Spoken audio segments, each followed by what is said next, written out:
تسبیح فاطمہ جو ہے ہر نماز کے بعد ہم پڑھتے ہیں تو کیا یہ فرض ہوتا ہے؟ ہر نماز کے بعد پڑھتے ہیں؟ پہلی بات تو یہ ہے کہ ہر نماز کے بعد پڑھتے نہیں ہیں، یہ فجر اور جو ہے وہ عصر کے بعد پڑھی جاتی ہے، اور اس کے بعد بھی پڑھنا فرض نہیں ہے، فرض نہیں ہے، گویا کہ نبی پاک صلی اللہ علیہ وسلم کی سنت سے گویا کہ یہ ثابت ہے، لہذا اس لیے پڑھا جاتا ہے۔ اور اس کی چونکہ بڑی فضیلت ہے، خود نبی کریم صلی اللہ علیہ وسلم نے اپنی صاحبزادی حضرت فاطمہ الزہرا رضی اللہ تعالیٰ عنہ کو یہ تسبیح بتائی تھی، تسبیح فاطمہ۔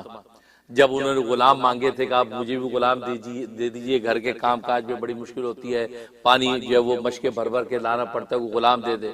آپ فرمایا کہ اے فاطمہ جو غلام سے بھی بہتر چیز بتاتا ہوں، تو ان کو یہ تسبیح فاطمہ بتائی۔ اور اس کا مطلب یہ ہے کہ چونکہ کام کاج میں بندہ تھک جاتا ہے، تھکاوٹ ہوتی ہے، تو تھکاوٹ کا اصل میں علاج بتایا آپ۔ یہ ایسا وٹامن ہے، یہ آپ کی قوت کے لیے، آپ کی تھکاوٹ دور کرنے کے لیے اور قوت حاصل کرنے کا وٹامن ہے۔ اس سے نبی نے بتایا، ورنہ آپ خود سوچے مانگا تو غلام تسبیح دے دی، آپ خود سوچے اس کا کیا میچ ہے، کیونکہ کام کاج میں تھکاوٹ ہوتی ہے نا۔ اب مشکے اٹھا کے آپ کے نشان پڑ گئے تھے بدن پہ، وہ مشک پانی کو اٹھا کے لاتے تھے، چکی پیستی تھی، اور کام کاج تو اتنی مشقت، تو تھک جاتے ہیں، تو اس لیے آپ چاہتے غلام مل جائے، ذرا سہولت ہو جائے گی، اب غلام سے بہتر چیز دیتا ہوں، تسبیح فاطمہ۔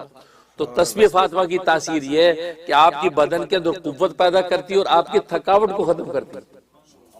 اگر تسبیح فاطمہ پڑھ کے آپ سو جائیں، آپ کی 3 دن کی نیند ہو اور آپ کو صرف 3 گھنٹے مل جائے سونے کو، 3 گھنٹے میں آپ ایسے فریش ہو جاتے ہیں جیسے 3 دن سوئے۔ یہ ایسی تسبیح ہے۔ لہذا ہمارے مدارس دینیہ میں ہمارے اساتذہ جو ہے ہمیں یہ تسبیح کی تاکید کرتے ہیں، کیونکہ مدرسوں میں آپ کو رات 2-2 3-3 بجے تک مطالعہ کرنا ہے، پڑھنا ہے، تکرار کرنا ہے اور سبق یاد کرنا ہے۔ اب نیند تھوڑی سی ملتی، پھر تہجد میں اٹھنا، پھر فجر میں اٹھنا، فجر کے مدرسے میں جانا، تو رات کی تو ٹائم ملا کر سونے، اب ورنہ کلاس کے اندر ہوں گا بیٹھ کے۔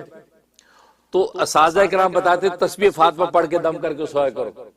ہم تسبیح فاطمہ دم کر کے سوتے تھے تو 2 گھنٹے کے بعد ناظم اٹھا دیتا تھا، چلو ابھی فجر کا ٹائم ہو گیا، 2 گھنٹے بعد اٹھتے تو یوں جیسے 8 گھنٹے سوئے۔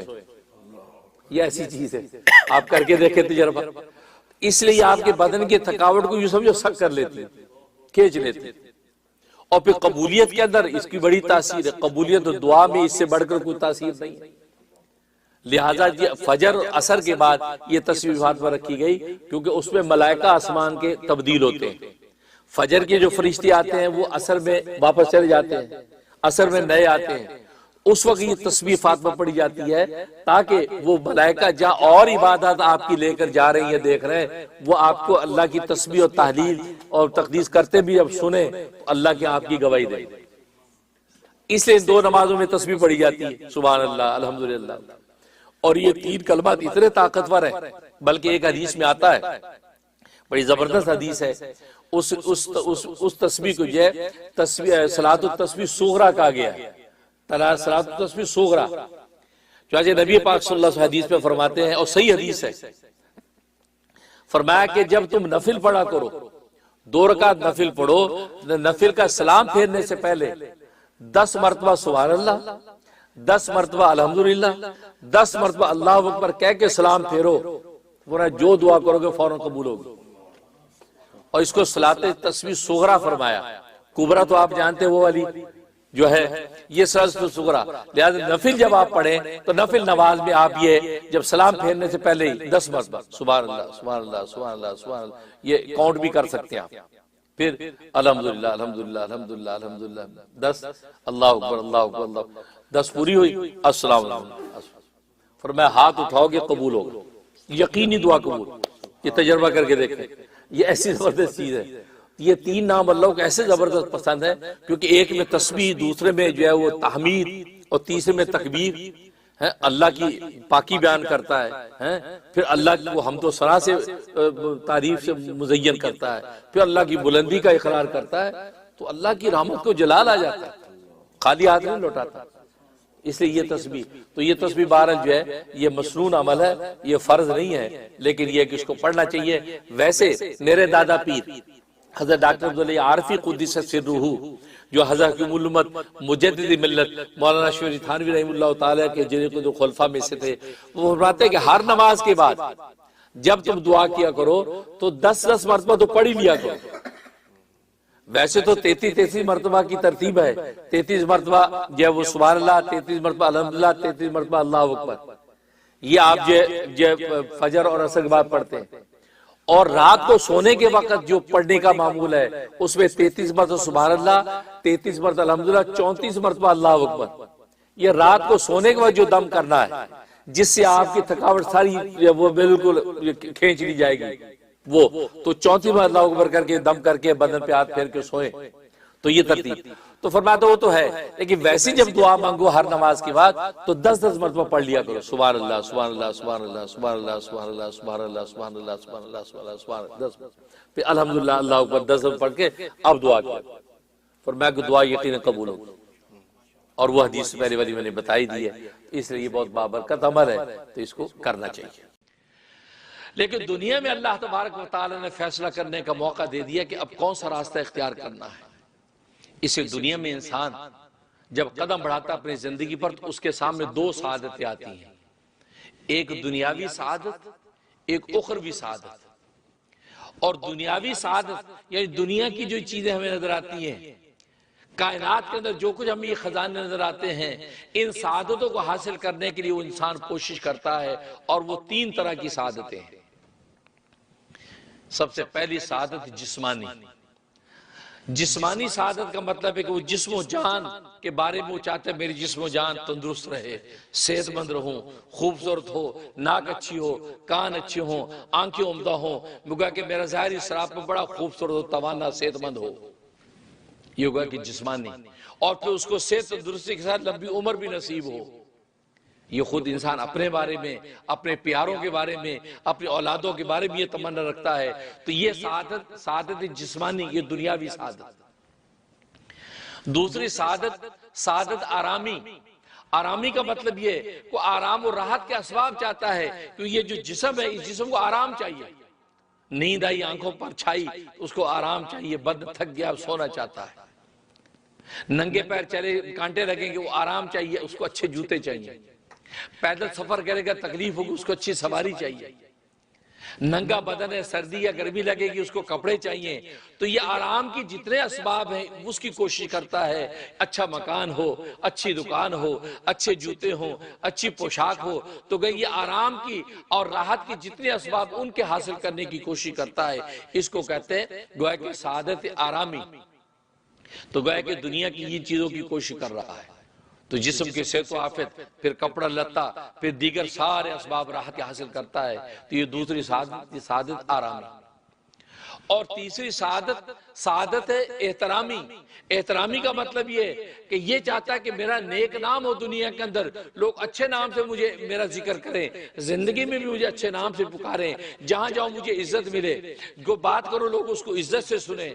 دنیا سے اگر چلا گیا تو میرا نام ایک ذکر خیر کے طور پہ پھیلے، لوگ مجھے اچھے الفاظ کے ساتھ یاد کریں. یہ گویا کہ تیسری جو تمنا اس کی ہوتی ہے وہ ذکر خیر کی، یہ سعادت احترامی ہے. تو گویا کہ دنیا کی جو سعادت تھی اس کے 3 پہلو بن گئے. ایک بن گیا جو پہلا جسمانی، جسم و جان کی راحتیں. دوسرا آرامی، اس کی ارد گرد کی نعمتیں اور راحتیں. اور اس کے بعد احترامی کہ اس کا ذکر خیر ہو، دنیا میں اس کی عزت ہو. اور آپ اگر غور کریں ان 3 کے بعد انسان دنیا میں کسی چیز کے لیے کوشش نہیں کرتا. یہی تو کرتا ہے جسم و جان کے لیے تگ و دو کرتا ہے. پھر اس جسم و جان کی ادھر ادھر کی نعمتیں، کپڑا لتا، دکان مکان، اس کی کوشش کرتا ہے. پھر یہ کوشش کرتا ہے کہ یار مجھے عزت ملے، عزت سے نام لیا جائے. اس کے علاوہ اور تو کوئی پرپز ہی نہیں ہے. گویا کہ دنیا کی ساری نعمتیں اور سعادتیں ان 3 کے اندر بند ہو جاتی ہیں.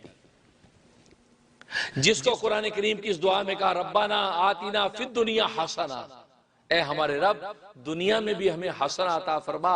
اس حسنہ کے اندر یہ ساری تینوں کی 2 سعادتیں آ گئی. سعادت جسمانی بھی آ گئی، سعادت آرامی بھی آ گئی، اور سعادت احترامی بھی آ گئی. تینوں اگر یہ دعا قبول ہو گئی اور حسنہ کا فیصلہ ہو گیا تو اللہ تبارک و تعالی یہ تینوں طرح کی سعادتیں آپ کو عطا کر دیتے.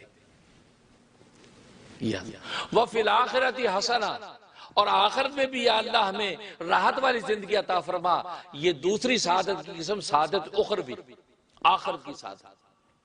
اور آخری کی ساتھ میں نے بتایا کہ جنت اور جہنم کے دو عالموں میں سے آپ کے لیے جنت کا فیصلہ ہو جائے، راحت و احترام کا فیصلہ ہو جائے اور نعمتیں آپ کے سامنے بچھ جائیں، حور و قصور کی جو ہے لطف و لذت آپ کو نصیب ہو جائے، گویا کہ وہ جنت کا فیصلہ ہو گیا۔ جنت کے ملنے کا مطلب ہی کہ اللہ تبارک و تعالی نے اپنی رضا کا پروانہ جاری کر دیا۔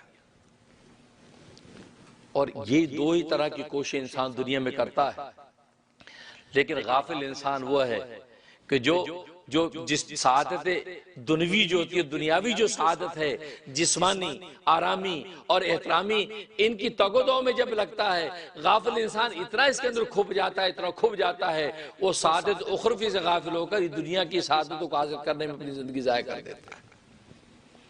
حالانکہ اس سعادت کو بھی حاصل کرنے کا حکم ہے، بلکہ دعا ہے، ربنا آتنا فی الدنیا حسنہ، آپ اچھی پوشاک، اچھی صحت، اچھا مکان، اچھی سواری، اچھی بیوی، اچھے احوال آپ مانگیں، اس کی اجازت ہے، لیکن اس کی اجازت نہیں ہے کہ آپ اسی قدر کھپ جائیں، اسی قدر کھپ جائیں اور اسی کو حاصل کرنے میں لگ جائیں اور آخرت کی سعادت کو بھول جائیں، اور یہ بھول جائیں کہ یہ جو دنیا کے اندر جو نعمتیں نظر آتی ہے فانی ہیں، ختم ہونے والی ہیں، کسی وقت بھی فنا ہو جائے گی، بلکہ صبح شام جب ان نعمتوں کا برتتے ہیں، استعمال کرتے ہیں، تو زبان حال سے وہ نعمت ہمیں بتاتی ہے کہ دیکھو میں فانی ہوں۔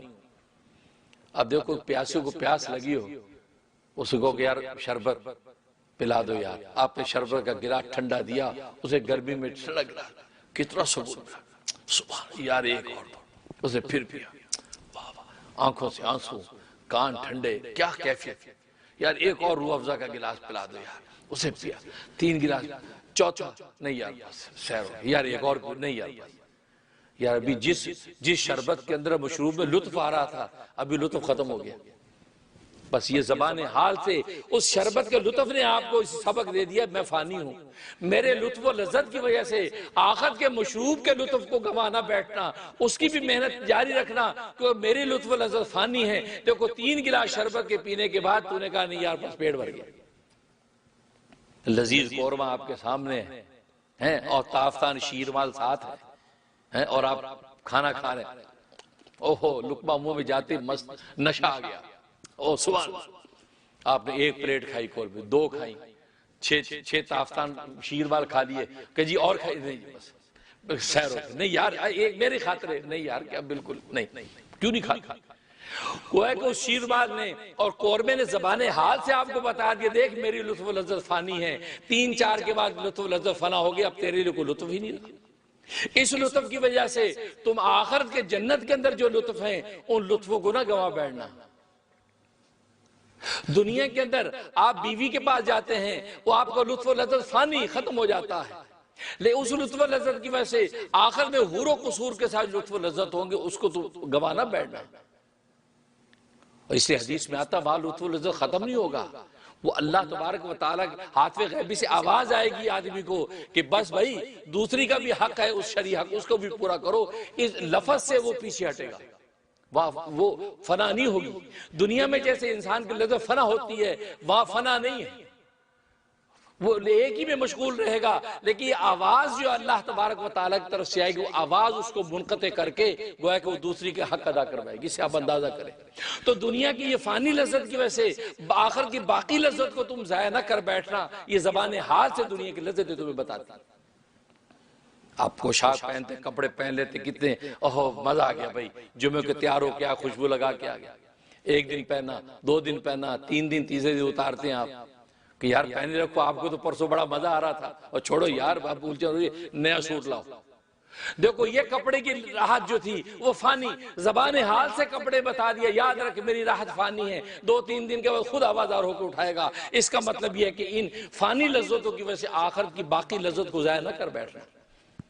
تو گویا کہ دنیا کی کسی نعمت پہ آپ نظر اٹھا کے دیکھیں، قدم قدم پر اللہ تبارک و تعالیٰ اس نعمت کی لذت کو منقطع کر کے فنا کر کے زبان حال سے ہمیں سبق دیتا ہے کہ یہ لذت دنیا کی فانی ہے، ان فانی لذتوں کو دینے کا مقصد سے ٹیسٹ اور امتحان ہے، تمہیں جنت کا راستہ دکھانا مطلوب ہے کہ وہاں اس سے بڑھ کر لذتیں ملے گی، اور یہ تو فنا ہونے والی ہیں، وہ کبھی ختم ہونے والی نہیں۔ اس میں جب ایک دفعہ ایک چیز کھاؤ گے اگلی دفعہ اس کا ذائقہ اس سے بڑھ کر ملے گا۔